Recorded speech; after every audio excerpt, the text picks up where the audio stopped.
Hey, welcome back to the channel. I'm Chanté, and I've been on this journey to healing, so I'm hoping you're joining in because you also want to heal.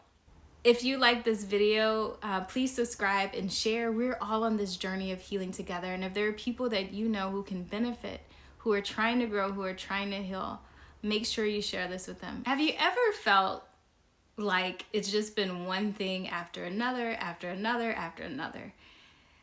It's enough to be going through a challenge, trying to heal, trying to process, trying to move forward. But it can feel like things keep coming at you one after the other. Honestly, I felt like I have been in that season. I've been discouraged, disappointed, feeling like I was on this journey, doing the work, getting better, and then all of a sudden, so many things started to happen. Lack of clarity when it came to my personal life, when it came to professional life, when it came to finances. I mean, all the things were just happening all at once. And I asked a friend of mine, how do you navigate these challenges? And they said, I speak faith to it. They don't know how much that blessed me. That sometimes we're not even realizing that we're not speaking faith to it, that life is running rampant, that things are happening, that we're becoming discouraged because it feels like we don't see a way out. But are you speaking faith? And I want to take this time because I know I'm not alone. There's so many people in this particular season. And I have 3 points that I want to share with you about how you can navigate a season of speaking faith. When things feel scary, when things feel like they don't make sense, when you may even feel paralyzed and not sure of what the next step is. And often when you're so overwhelmed or there's so much going on, you freeze. You don't even want to do anything. Our response can be fight, flight, or freeze. And a lot of us are freezing. A lot of us aren't able to make decisions because of all that is going on in our world.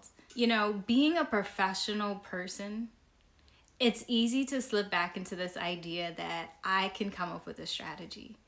It can be so easy for us to think that we have the answer. For us to think that we just have to make this one subtle change, do this next thing, and that things are going to get better. For us to think that we just need good advice, get a little bit of help, and things will just improve. But speaking faith to the fear is what's actually going to shift things. And a lot of us think because we're believers, because we trust in God, that we automatically will have faith. But it takes work. It takes time. I knew I needed to share this video because I had this in mind for a while. And today, one of the ministers at church, his sermon was entitled, Fear Not. So the first thing I want to share with you, as it relates to speaking faith to it, is that faith sees the truth and fear sees the facts. When I looked at all the facts, all the things stacked up against me, all the ways it wouldn't make sense, all the reasons I didn't have clarity, I realized that it was me thinking about what I could do. Thinking about my capability, thinking about how I can fashion a plan that made me feel comfortable. And it's not that emotional fear. He was saying that it's this concept of not running away, right? Of not allowing our emotions, which are natural, to be fearful when things don't make sense, when we're unclear, when we're uncertain. But not allowing that emotion to dictate your action, not allowing that emotion to make you flee, to make you run away. But faith talks about the truth. And what is the truth? The truth is God's word. The truth is God's promises for our lives. But if I'm so stuck on what I see in front of me, if I'm so stuck on what I can change and manipulate and make work, then I'm not leaving space for God. And maybe you're like me where you've had seasons, or maybe you're in the season right now where it doesn't make sense. You don't see a way out. You don't know how you ever make it. You're in a situation that you never saw for yourself. You never imagined you would be here. But I've come to tell you that this is not your end. That even when it doesn't make sense, even if you don't have all the facts, even if you can't see your way out right now, that there is a way. That if God made you a promise, if He's spoken clearly to you, that He is a God who literally can create something out of nothing. When I tell you, there have been occasion after occasion after occasion in my life that I've seen God literally do miracles. Where I knew it wasn't me. I can't even take credit for the goodness, for His grace, for His mercy. I cannot take credit for the things that He's done in my life. And I'm so humble and I'm so grateful because God is creative. He'll come up with things that don't exist. He'll come up with things that defy natural barriers. Things like splitting the Red Sea. God will put a ram in the bush. God will do the things that we had no idea, could never fathom, but are so grateful that He did. And it's because He can get the honor and He can get the glory. So when you look at everything stacked against you, when you feel like there is not a way out, be encouraged. Look back at all the times in your life that God has miraculously made a way. And we think about miracles in the Bible when people who are blind could see, people who are limp could walk. But that is not the only way that God has made miracles. Think about your life. Think about situations that seemed impossible. And somehow God made a way. Maybe you didn't have enough money and He showed up. A check in the mail, someone just blessing you with that specific need, someone calling you at a time where you felt discouraged. Those are blessings. Those are ways that God has seen you and has provided for you. So don't forget about that. See the truth. And how do you know the truth? The only way to know the truth is to really recognize God's voice, to recognize what He says, to know His word, to know His promises, to be in community with Him. So if you haven't been spending time with Him, getting to know Him, getting to understand Him, then it's going to be hard to know the truth. You know, here in the U.S., we may know the Constitution, but if you are not abreast on what those actual rules are, then when you live out your life, there may be some freedoms, there may be some positive things that you don't access because you didn't even know that was legal, that you could do that. It's the same with God. If you don't know His promises, if you don't know what access you have, how can you take authority? But what you see is not the end. God is so much bigger than what we see. Number 2, faith transforms your mind. So a lot of you know I am a physician by training, and often we talk about synapses. And synapses are connections between neurons, neurons being cells in the brain. And when you're thinking about these synapses or these neural pathways, it's amazing how when you have faith, when you repeatedly believe bigger, when you repeatedly believe outside of what you see, there is neuroplasticity. There's this idea where neurons can rewrite themselves. So all of those challenging situations, those disappointments, those things that have been replaying themselves in your mind, it's time to change that. It's time to rewrite that.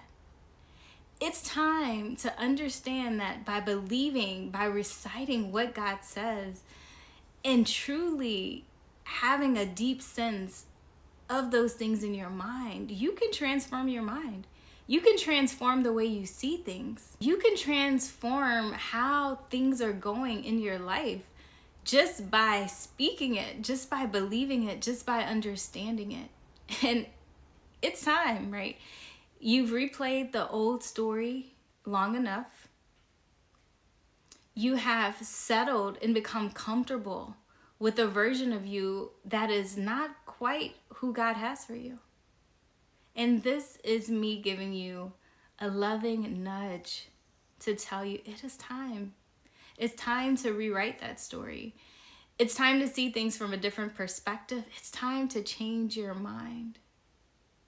The Bible talks about this idea of renewing your mind, and it's so powerful, the mind and body connection, how when you're believing differently, when you're trusting God differently, it literally can transform your mind. Even from a pathophysiological standpoint, it can transform your mind. Knowing that your mind is changing, it helps to affirm who you are, to affirm that woman inside of you, for that girl to grow up, for that girl to know she's saved, for that girl to know it's time for this new woman to emerge, this new woman who is bold in her faith and her understanding of who she is. And who is not gonna cower every time something happens, who's not gonna get discouraged every time something happens, but instead is gonna take a pause and know that God is still greater. When she gets bad news about a situation, she can still pause and know that God is greater. When she sees something that doesn't line up with what God says, she can pause and know that God is greater, because he is. But it's going to take you navigating that. It's going to take you understanding that. It's going to take you slowing things down, not going into full panic mode, not catastrophizing, not over exaggerating. I've been there at times, so no judgment, okay? It's going to really allow you to pause and go back to the basics. That God is good, that he has a plan for your life, and that you could speak faith to it. We speak about lots of things. Maybe you're speaking about the sale that's happening at the store. Maybe you are talking about the news and what happened recently. But are you speaking faith? Are you speaking about what can be in your life instead of what was? Are you speaking about the possibility again? Are you dreaming again? I know throughout this kind of healing process, this healing journey, there was definitely a time in some sensitive areas that I was still navigating. I couldn't speak faith to it. I literally needed God to just drag me along. But if you have been in that place where you have just been surviving, you haven't dreamt any more about the situation, you haven't thought any deeper about it, you've literally just been trying to make it through day to day, this is your sign to dream again. To take out a sheet of paper and start writing down what your life could really look like. What you have always desired, but life situations, circumstances has literally beat those ideas out of you. You need to go back to that. You need to go back to dreaming. You need to go back to vision. God is creative, right? He thinks about a thing. He says a thing and it is. Go back to saying those things again. Because faith transforms your mind. And the last thing I want to say, as you're speaking faith to it, as you're believing it, as you are understanding that you can move past the fear, you can see the truth and not the facts, right? As you're understanding that faith will change your mind, I want you to know that faith is an action word. It is one thing to say that you believe in God's promises. It's another thing to be obedient and do the things that he said that would lead you to the promises that he made to you. Procrastination. I can only laugh because there have been seasons where, I was procrastinating, y'all. I was procrastinating. And it's because I lacked faith. It's because I came up with excuses of why it wasn't a good time. It's because I was trying to do it a different way than what the Lord was showing me. And it's not that as you're taking these steps to believe in God for that miracle, for that change, for that shift, for that business, for that relationship to be repaired, for your finances to improve, whatever that thing is that you are praying for, it's going to require a little bit of action.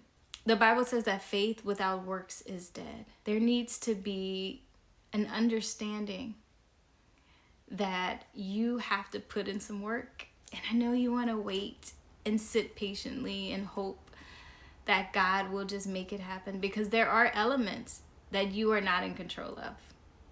So for those of you who try to be the fixer, try to be the problem solver, there are situations that only God can make changes. But it doesn't mean that you're not called to do something in that season. So pray about what it looks like. What is the action you should be taking?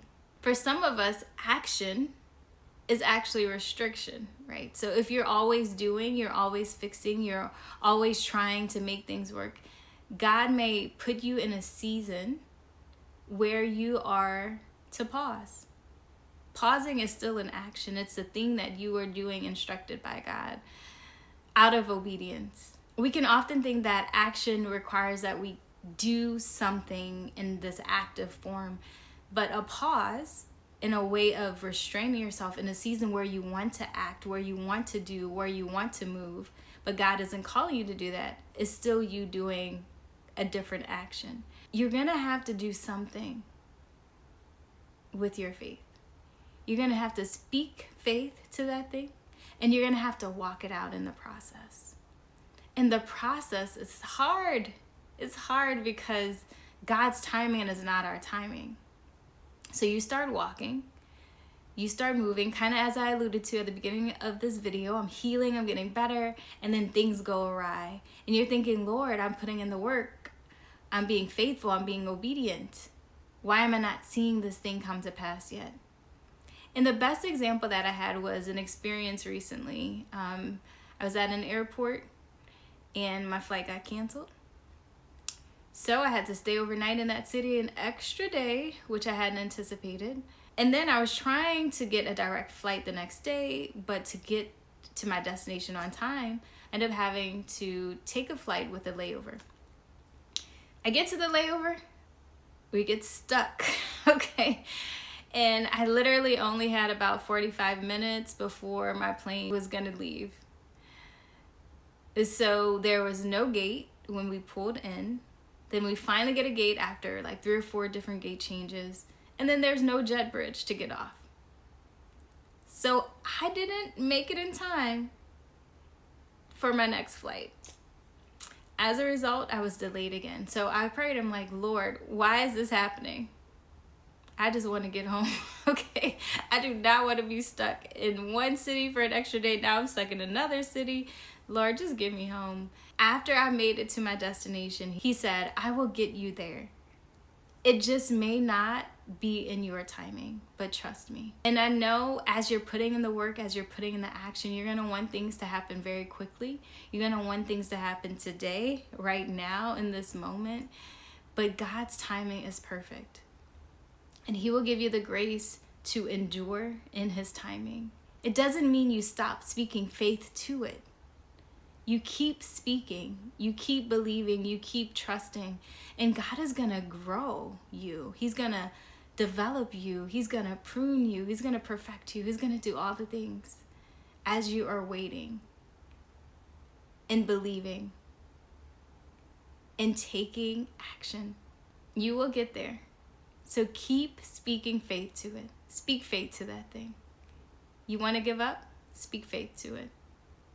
It doesn't look like it? Speak faith to it. You feel discouraged? Speak faith to it.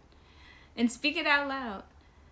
I can't say it's been easy. There are times when I can regress and I am not speaking faith to it. But I'm grateful for the people around me who remind me to speak faith to it. So this is me reminding you. Speak faith to it.